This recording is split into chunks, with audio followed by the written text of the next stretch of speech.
He's the founder of New Edition, and if you can believe it, the group is celebrating its 30th anniversary. We are delighted this afternoon to have Michael Bivins in our studio. Welcome. Thank you for having me. And you got to break out in Candy Girl for me? Everybody always want us to slide and spin. And but you can still do it, right? Of course, every night. Every night? Every night. That's how we survive. You know, you don't look much different to me. Oh, wow. You really don't. Thank you know, you. You got a little bit more bling-bling on, but that's... Nah, got a nice little wedding ring. Can you believe it's 30 years?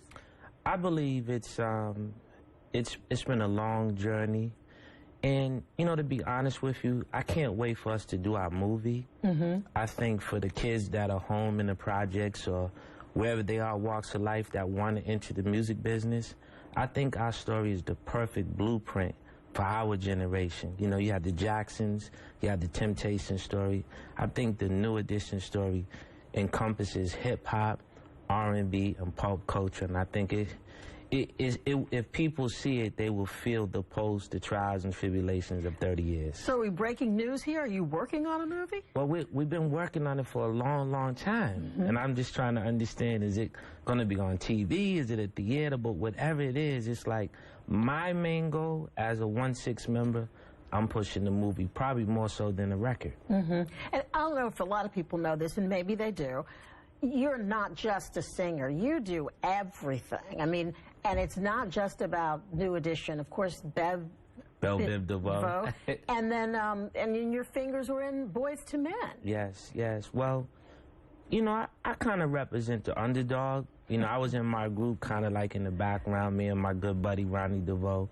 And we had to learn a lot from Bobby Brown, Ralph Tresvant, Ricky Bell, on how to appreciate people leading the way. And when you're in the back for a long time, you try to figure out, well, what do I mean? What can I do? And I just decided to get into business and to add an element to the group, but also to put a sense of security for myself that if guys didn't want to work, I could still go to work. And I'd say you've done quite well for yourself. Thank you. In that regard. Thank you. What are you doing now?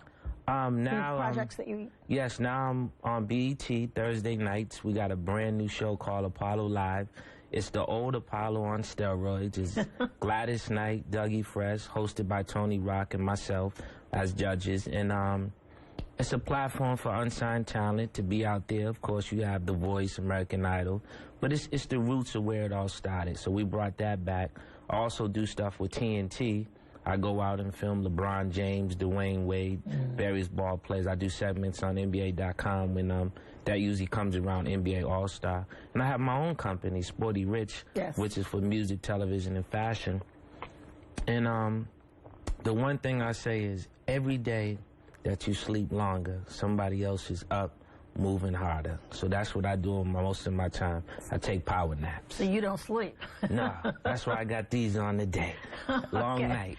All right, you're going to share the details of that long night. I know that you were working on the Apollo Live project. We did a nice little function in Harlem at the Ultra Lounge, and we invited people to come that weren't a part of the TV show that were able to perform for us, and we judged them, and the crowd did the oohing and the booing. But the thing that was good about it is you could feel the Harlem Renaissance coming back and people getting dressed up like, you know, yourself, and it was just a good night. Lasted 2 or 3 hours, and then we just sat back at dinner and talked about how to keep Harlem. Huh? Pretty smooth, huh? Nah, stop that. Let me ask you, do you think it's easier now for talent to break in, or break out, I should say? I mean, you mentioned all these shows. You think the game is harder or easier these days? I think it's too easy, because back in the day, you had to work hard to be discovered. But because of the internet, everyone's a star. Like Are they really a star? But that's what I was going to say. We've lost the title of what a star is. See, a star was someone that had a body of work. But now if you just on YouTube, they consider you a sensation. But you really haven't sold no records. You got views. So the barometer is too low. And I think that the only thing that brings legitimacy back to the business, it's not even record sales. It's not even really YouTube. It's not even winning American Idol.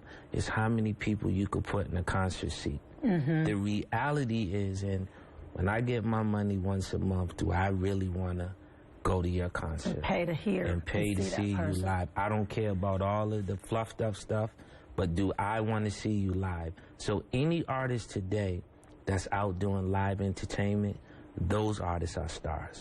In the time we have left, tell us where we can see you doing live entertainment. I think you've got some concerts coming up in the area right now we're early off. next year. Yeah, we just did a 9-month tour, so we're off to 2013. But you could tune in Thursday nights at the Apollo and see me with Dougie, Tony, and Gladys Knight, who's a beautiful presence there, and watch us try to bring back that old tradition. And just keep an eye out for me 2013. I plan to continue to live my dream. I want to be sports. I want to do entertainment. I want to do fashion, and I want to stay in the community. It's the most important thing, and raise my family. And if you say it, I suspect that it will be true. Yes, and you have a beautiful holiday. You too. Thank you for having me. Thank and to Vivian so and Doug, I love you much. Okay. Michael Bivins, thank you. Yes. Continued success and good luck. Yes, indeed.